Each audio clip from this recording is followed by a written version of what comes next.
Hi, everyone. Nate Smith here today. I got a call here from Charlie, who's got some updates here today on the Evergold project, specifically the Golden Line target. He let me know that he's been collecting some of the older historical information for presentation and to go over some of the updates coming into this year's season. So, yeah, welcome back there, Charlie. Thanks for making the time. Yeah, you bet, Nate. Happy to. Yeah, just looking at some of the old data that we cooked up in 2022 when we were going to go back and drill, but just mob cost and how much drilling we could get done with $1 million just wasn't a good idea. So we parked it and didn't think we'd park it for this many years, but here we are. And I just thought, just showing some of that stuff for that period, for the golden line, the gold silver part of it first, and then revisiting the copper, just pulled together some other figures just to emphasize, what that's all about and the fact that it really is valid data up in the north. So just a couple of things, and got a couple short PowerPoints that I could just sing through. Yeah, that's great. Yeah, there's a whole generation of gold investors here now looking and revisiting the area. So I think it's great that the project has existing data, and thanks again for collecting it. It's been yeah, a little bit of a challenge there. I was able to go through that 43-101 you've made available and dig through all of the old news releases. I encourage any other investor out there too to go through the 2019 to now level of releases just to catch up to speed. But looking forward to seeing what you have here, Charlie. So yeah, what do you got? Can I share my screen? Yeah, absolutely. Should be the share screen button there, bottom middle. Okay, yeah, let's maybe start with the gold silver thing, but I'll also go into the copper thing after that. They're separate PowerPoints. So why don't we start with this one? Let's see if I can just rip it from this current slide. Can you see that? Yep, that's coming up now. Yeah, this is from our our presentation that should be on the web, and it just shows Taylor Quinn's map. He's the master's student that was working on it, and it kind of focuses on the GL1 zone, which is where most of the drilling by Newmont in '84 was done, and then we followed it up with some drilling in 2020 and 2021. So.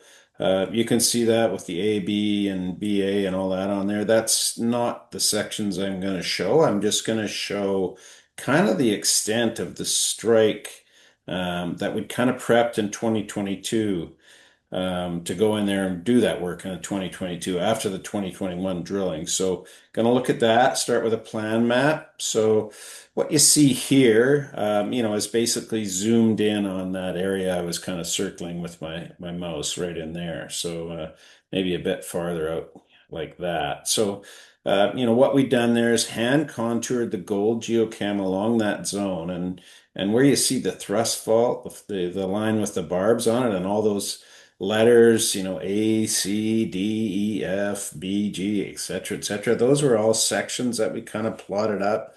And that's basically what, more or less the idea of what we're going to go and plan to do for the drilling this year. See this big, long gold geochem anomaly look great. That's the one that kind of duped me. These are my holes I put across the damn thing. We didn't see anything there. Still kind of a mystery as to how that gold geochem got spread down there. It is down a drainage, but I had thought it was the real deal. But it turns out, Newmont had it right, and that's where they chase things out as along that trend. And you can see the spiky things on their old drill holes and on some of our drill holes. Anyway, we're going to start with a section looking through here.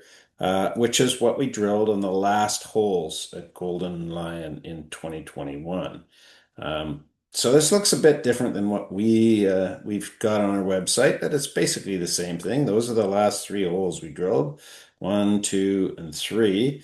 And this would be sort of something, back in 2022, we thought, shoot, we should have drilled another one down like this, or, maybe we could have stepped up the hill and just drilled across that way. But basically, the point we're making is if you drilled from northeast, which is on the right-hand side of the cross-section image, to the southwest, or steep right down it. You're going across the system and you're getting a much better idea of what this broad, multi tens of meters thick zone that dips to the northeast kind of looks like. You get a better idea of it, that as opposed to the way that Newmont mostly drilled it, which was in the other direction. This one hole, this uppermost hole, was a Newmont hole, and that was kind of the exception. For the most part, they drilled from southwest to northeast, with their drill holes from the bottom of the hill across it, and I don't think they really realized. That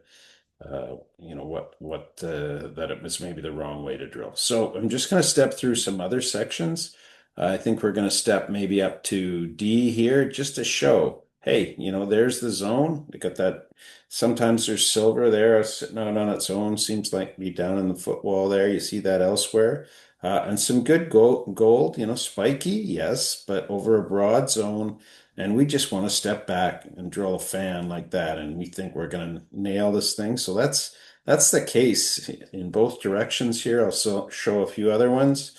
This is one in the guts of it. So this would be, I think it's G down here, section G or maybe H. And you can see they drilled a bunch of holes down this way like that. And if you're drilling down the zone, you might just miss it and you just don't get the high grade that kind of bounces around within that broad low grade halo that dips to the northeast. So we just want to step back and drill right across the thing and just systematically pound some holes in here.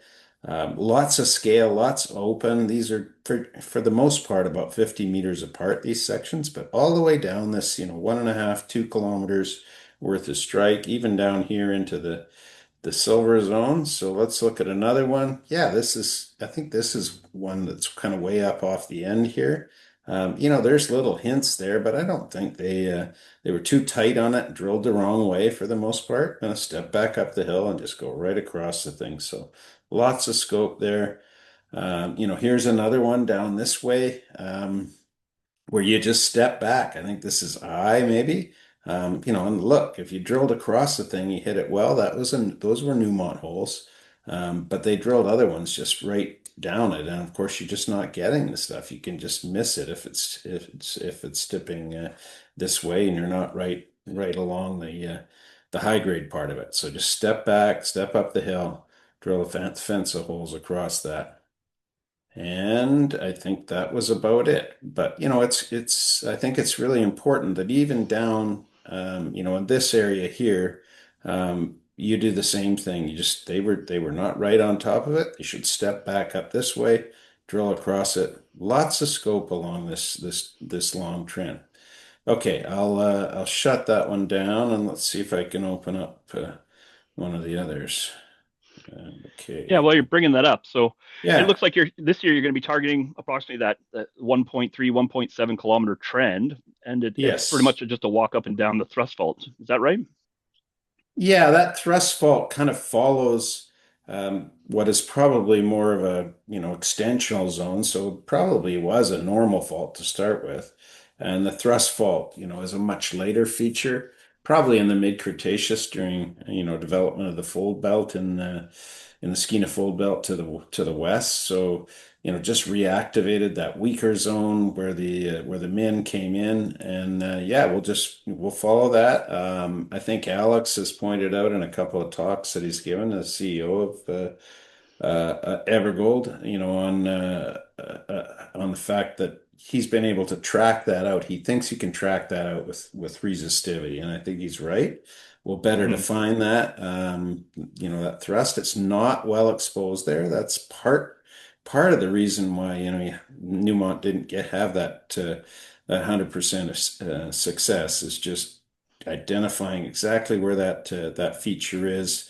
We'll put a little bit more work into that, mainly geophysics, and identify it and follow it out. Yeah, I mean, looking at the opportunity here, I mean, I don't know what you guys are targeting, but say it's about 100 meters true width, 200 meters depth, 1.7 kilometers at half gram ton. I mean, we're talking greater than 1.5 million ounces here, targeting possibly this season. Is that what you're going after, or is Well, I that? think we're going to drill out along that. I think we can get a Mhm. bit higher grade. I think it's I think in terms of bulk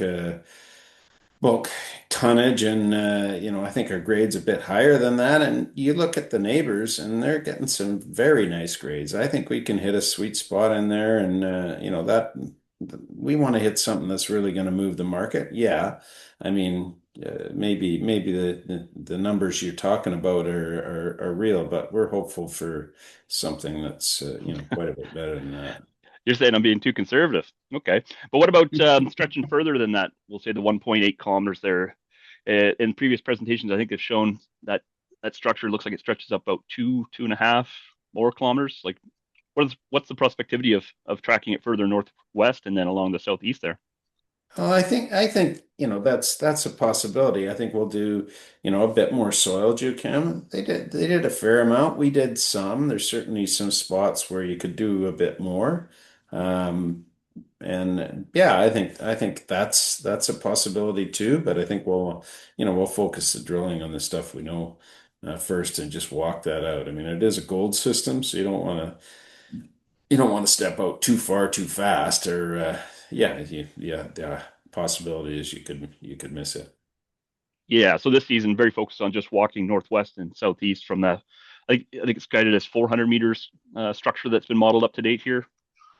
Yeah, Market. that's right. That's right. And there's other things to look at. There's the really super high grade silver that they found at surface, the Newmont guys, and I forget what the silver mineral was, but it was there's some spectacular stuff at Golden Lion, that way. Just really interesting stuff that merits follow up as well.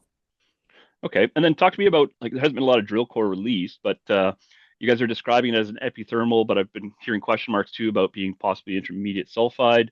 What's your take on it and what you've hit to date? Well, at Golden Lion and also elsewhere in the district, you do get polymetallic sulfides in that sort of vein breccia kind of stuff. And again, when you start seeing galena and sphalerite, so the lead and zinc sulfides, as well as a little bit of chalcopyrite, we see a little bit at Golden Lion, but others see a bit more. That's always a signal of, an intermediate sulfidation system. Maybe it has a bit more legs than, just a pure low sulfidation epithermal system that is often, kind of limited in its depth potential. So, there's always that. I don't think we fully worked that out, but we like that. And as we go deeper, it certainly hasn't got any less grade. So, we like to think that potential's there too. Well, my mind goes to the copper showings here, and I think you're going to bring up the slides on it in a second. But my mind goes to, I mean, if you guys can keep walking this, what are the chances you walk it all the way back to the porphyry center that fed it? Yeah, I don't know about that. We did drill one hole quite a ways to the southeast I think I can't remember if it was 2020 or 2021. I think 2020, and it was in a nice QSP altered zone, far to the southeast. So we did walk, in a sense, we walked it out that way. We didn't really walk. We kind of jumped way to the southeast and oh, there's lots of nice alteration there. There wasn't much geochem, but the boys were stoked on jumping out there. So they did. And that didn't turn up much sign of copper. But I think going north, it's better. You just go right to the top of the hill and you start picking up a lot of copper, just almost tens or maybe 100 meters to the north, and then over the brink, there's kind of a steep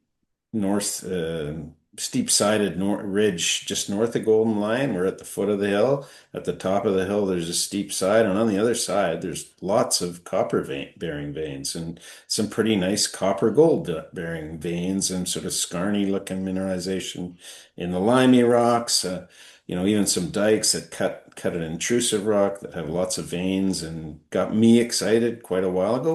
We plugged a couple of holes there in 2020 and didn't have much luck, but it does suggest that you're pretty darn close to a copper system somewhere up, but mainly to the north, I think.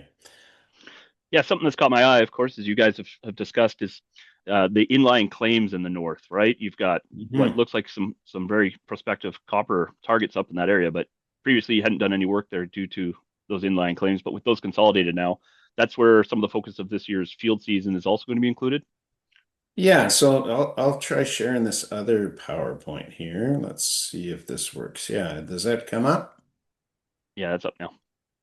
So this is again from from our previous um, slideshows, mainly that Alex put together. So it's just the intro side, and it is a nice district. Obviously, it's gotten really exciting. So I think every property all the way up the belt of the Tootagon, maybe not so much right around lawyers and stuff where there's more of the gold potential on the younger rocks, but Aurora, that A mark has really changed the game in the Tootagon, and Golden Lion has really great copper potential. We love it. So I'm just going to revisit some of these slides, and I've kind of just the only thing I've really added to the presentation is these inlier claims, and you can see in this image, which has the claim package kind of on the right. It actually doesn't show the south end or even quite all the way up to the north end, but it's sort of this brighter orange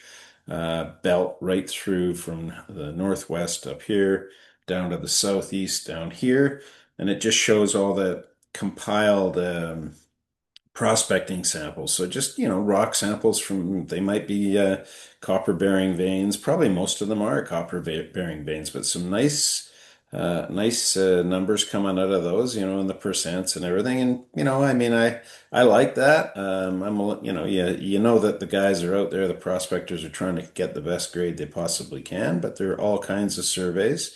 Quite a bit here just north of Golden Lion. So that's the main zone, GL1 main zone we were talking about with the gold, silver right down on the bottom there. And then you go to the north over to this GL2 area, and there's lots of both gold and copper. And then, looking farther north, this is where these inlier claims were. And a couple min-file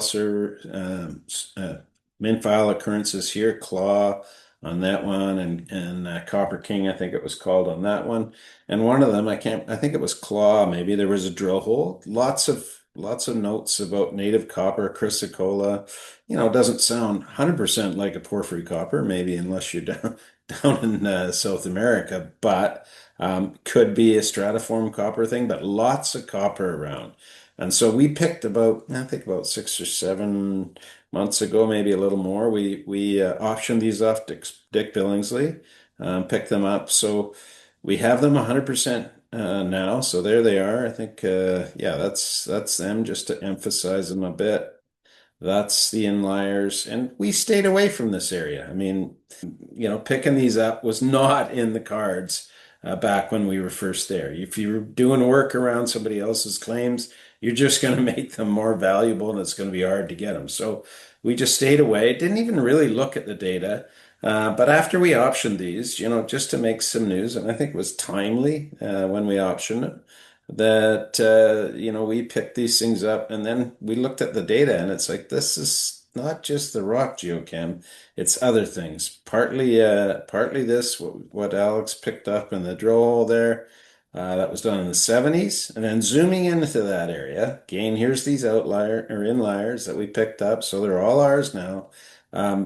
This, we compiled the stream sediment geochemistry. Others had done that previously, and they liked it. And it was just, wow, how did we overlook this? These are fantastic silt geochem numbers, stream sediment geochem, all across this thing in the hundreds. If you get something over 100, you're usually sitting up and taking notice. And these guys did systematic sampling, and they're high all the way up and down. All the way. There's a couple that are right around 2000 ppm copper, and in a stream said that's a very, very good number. And you see all these ones, these drainages coming off this ridge look good. All the way down this one. This area particularly looks good, and we have noted, and as have past operators noted, that there is some copper showings, but we got to go back in and look at this stuff and get down in the valleys even and see what do we see there. And I think, one of the things that I was a little concerned about was like, okay, when Alex compiled these things, is it all one survey and they had some contamination or something? I don't think so. Look at there's just off the claims, there's some quite a bit lower values. That's what you typically see is kind of a range. But across this broad area, some really nice stuff. And then the other side of it was Alex, I asked him about it, and it was like, no, I went and, compiled a bunch of assessment reports. And so these numbers come from more than one, several, in fact. So it looks more real. And so, one of the things I did, and I think this is something we needed to emphasize about this is, well, let's look, at the regional data and what does that tell us? So this is a map of the geology, Sustet Basin, Younger Rocks out here, no mineral occurrences out here because they blanket the prospective rocks, which are, Triassic or even Paleozoic, down to Jurassic. And this is this is the whole Tutagon. Doesn't show the claims, just all the occurrences. Various things in here. There's Shasta and the Aurora discoveries right in there. I guess things uh, like lawyers is kind of right in that area, and then you go north to Thesis's ground, and there's our ground up there, Golden Lion at south end, and this area we're talking about up here. So let's just look at what the government data tells us, because what I was thinking was let's see if those stream sets are real. Let's test that with a separate data set. And what I've done is just brought in at the same scale, this time showing the claim outlines and showing all the RGS samples. In this case, the government has a nice website they've done for us, and they classify all these samples, and you can switch on copper or moly or gold or whatever. And what we see here are just the copper numbers for all their regional geochemical samples. So they go around, they take a bigger sample from the drainages, but they take, way less samples and scatter them out all over the place. So, lawyers areas down here. This is Thesis's ground. There's Golden Lion up there. I think I've got claims outlined there. And, the other thing you see on here are these big orange and reddish kind of dots. The bigger and the brighter, the better. And all the ones that are sort of big and bright are all 90th percentile and up relative to the entire provincial database. So you're comparing these samples that they collect with a lot of other data sets that pretty much span the entire province. So anything that's big and bright, is probably a multi-hundred ppm sample, and you can see right up in that area I'm talking about, there's lots of high coppers in there. So I'll just zoom in a sec here in more detail, but they're all 90th percentile and higher. So yes, it validates what we're talking about. So now we've zoomed in. This is our claim outline again. There's those four inliers. There's the government data. 99th percentile one right there, just where we would want it. And there's only three samples they took. So, yeah, they do have lots of samples regionally, but this is the extent of them. Three within our claim boundary. There's other fairly high ones out here, moderately high there, moderately high down here. But this one in particular is a screamer, 99th percentile provincially. And these ones, I think that one's maybe a 96 and that one's a 91, something like that. So it does kind of validate our data set. That's what I wanted to do. That's what I wanted to show is like, yes, I think that potential is real. We're excited about it. Is it a porphyry? We don't really know. Is it a stratiform thing? Don't really know. It's not a deposit, obviously, but we are excited about this data and we're going to go check it out. And the other side of it is, that's a 5 kilometer trend. So this is a big area to evaluate. So lots of scope up there, lots of room for making hay. One last slide. This is one Alex prepared, and there's that claim outline on a oblique view, aerial view that just shows, the existing copper geochem. Up in that area where they're screaming stuff, there's just a bit of soil geochem, and it looks very good. This is Golden Lion Main down here, and as I said, right beside it, the copper is picking up. So it is a copper play. GL2, we kind of recognize that. But just in the intrusive rocks that are thrust up onto the GL1 main, it's pretty interesting. And we'll be collaring some of our holes in that. I'm not suggesting that's a porphyry copper occurrence right there. I don't think we really saw that. We saw lots of veins with here and there with copper and gold in them. But pretty nice copper geochem there. Pretty nice shaping up in this area around the yellow dog. And these are the areas, again, foreshortened. There's a lot more room than this oblique view suggests up here, and very little soil geochem. So that's one of the things we'll go to. We'll do a bunch of soil geochem, see what we see up there. Yeah, that's great, Charlie. Yeah, before we get into it, can you jump a couple slides back? I just had a question on what the underlying study was that was being presented, assuming mag. Um, Yeah, keep can you going pause there? back. Yeah, pause there. Yeah. So what's the underlying on this one, or was that just I what? think that's just topography. Okay, okay, Yeah, great, so the brighter colors are higher. gotcha. Yeah, and that's just down in the valley.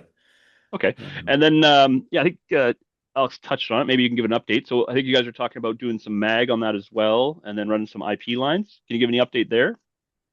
yeah, that's still in the planning stages. I think Okay. it's almost for sure we'll do airborne mag. I think from neighboring surveys, there's a little bit of coverage that way, but not complete.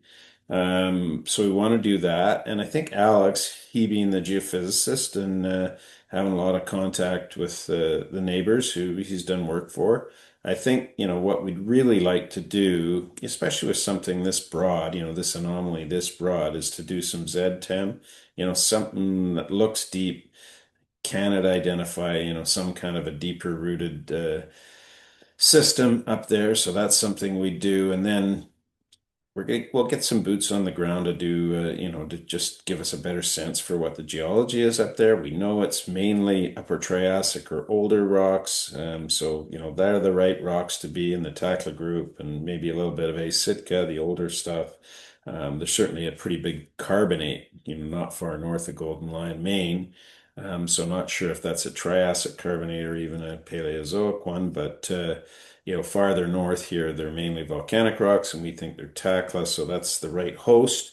So we'll have the geos take a quick look at that, and then I think we'll do exactly how we do it. I don't know, but I think we'll do um, some boots on the ground kind of soil geochem because there hasn't been much done, and we'll start with a fairly wide space kind of an approach, and then tighten that up.